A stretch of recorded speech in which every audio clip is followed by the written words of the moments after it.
세상에서 가장 쉬운 경제 해설, 보이는 경제 탑3의 유여울입니다.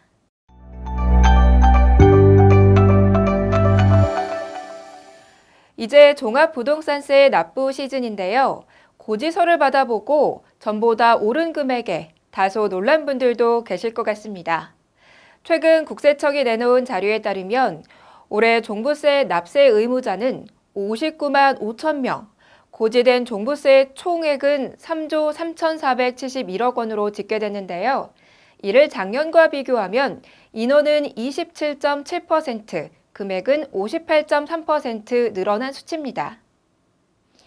이처럼 올해 종부세 납부 인원과 세액이 유난히 많이 늘어난 이유는 우선 세법 개정을 통한 세율 인상이 반영됐기 때문인데요.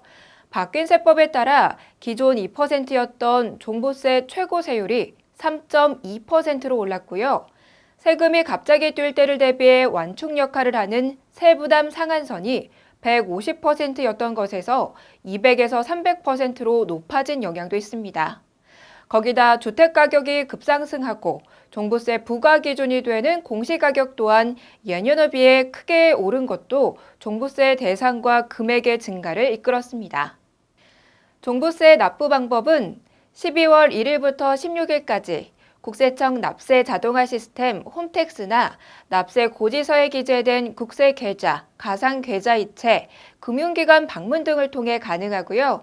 국세청 홈택스 앱을 이용하시면 카드 번호와 유효기간 입력이 필요 없는 간편결제 서비스로도 납부하실 수 있습니다. 또 자신이 내야 할 종부세가 250만 원이 넘는다면 관할 세무서에 분납 신청서를 제출해 이를 나눠낼 수도 있는데요. 납부세액이 250만 원 초과 500만 원 이하인 경우엔 250만 원을 제외한 나머지 금액을 분납할 수 있고요. 납부세액이 500만 원 이상이라면 세액의 50% 이하 금액을 나눠내실 수 있으니까요. 이 점도 참고하시면 좋겠네요.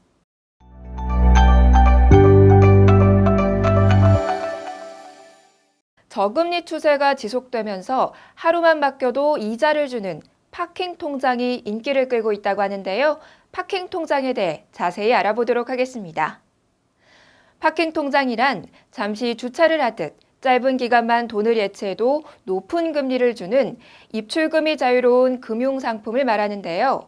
일정 요건만 갖추면 보통 1년 만기의 정기예금과 비슷한 이자를 받고 만기 전에도 언제든지 인출할 수 있다는 장점이 있습니다. 또 5천만 원까지 원금을 보호받기 때문에 증권사 머니마켓 펀드나 종합자산관리계좌보다 안정적이라는 점도 인기 요인입니다. 이렇다 보니 파킹 통장 상품들이 잇따라 출시되고 있는데요. 우선 만 18세에서 30세를 대상으로 하는 신한은행의 주거래 S20 통장의 경우 200만 원까지 최대 연 1.5%의 금리를 주고 있고요. KB국민은행도 만 18세에서 35세 청년을 대상으로 최대 100만 원 한도 내에서 연 1%의 금리를 주는 KB스타트 통장을 판매하고 있습니다. 다음 KB하나은행은 만 35세 이하 직장인을 대상으로 최대 100만 원까지 연 1.4%의 금리를 제공하는 급여 하나 통장을 운영하고 있고요. 또 NH농협은행의 NH1934 우대 통장은 만 19세에서 34세 청년을 대상으로 100만 원까지는 연 3%의 높은 금리를 제공한다고 하니 관심을 가져볼 만하네요. 이번엔 연령 제한이 없고 좀 더 많은 금액을 예치할 수 있는 상품을 살펴보면요. 우리은행의 우리삼성 CMA 보탬 통장은 신규 가입 시 500만 원 이상을 예치하면 최대 연 0.9%의 금리를 제공하고요. SC제일은행이 판매하는 SC제일 마이줌 통장은 고객이 직접 설정한 금액에 따라 차등 금리를 제공하는데요. 최소 100만 원에서 최대 10억 원까지 설정이 가능하고요. 일별 잔액이 설정 금액 이상이면 연 1%의 금리 혜택을 받을 수 있다고 합니다. 마지막으로 인터넷 전문은행인 카카오뱅크의 세이프박스도 일종의 파킹 통장인데요. 최대 1,000만 원까지 보관 금액을 설정할 수 있고요. 최대 연 1%의 금리가 제공됩니다.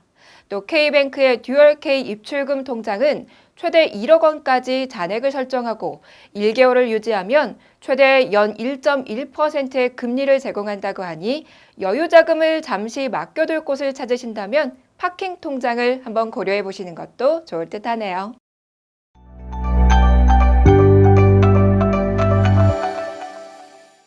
일본의 수출 규제 조치로 촉발된 일본 제품 불매 운동이 이어지고 있는데요. 우리나라에서 인기가 많았던 일본 맥주도 최근 처음으로 수입량이 제로에 가까운 기록을 세웠다는 소식입니다. 일부 언론에서는 일본 맥주 수입량이 지난 10월 제로를 기록했다고 보도하기도 했는데요. 제로는 아니지만 4,500만 원 정도가 수입됐다고 하네요. 사실 이 정도면 제로라고 봐도 무방한 수치긴 한데요.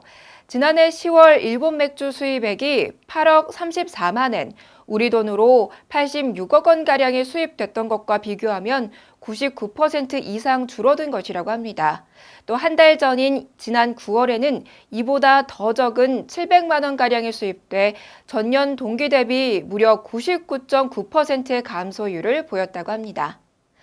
요즘 일본 맥주 제조사들 사이에선 맥주에 한탄을 섞어 마신다는 우스갯소리까지 나온다고 하는데요. 사실 맥주뿐만이 아니죠.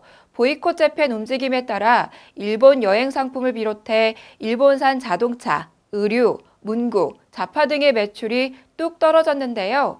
금방 식을 것이라고 짐작한 일본 경제인들의 예측이 빗나가고 일본 제품 불매 운동은 5달이 넘게 이어지고 있네요.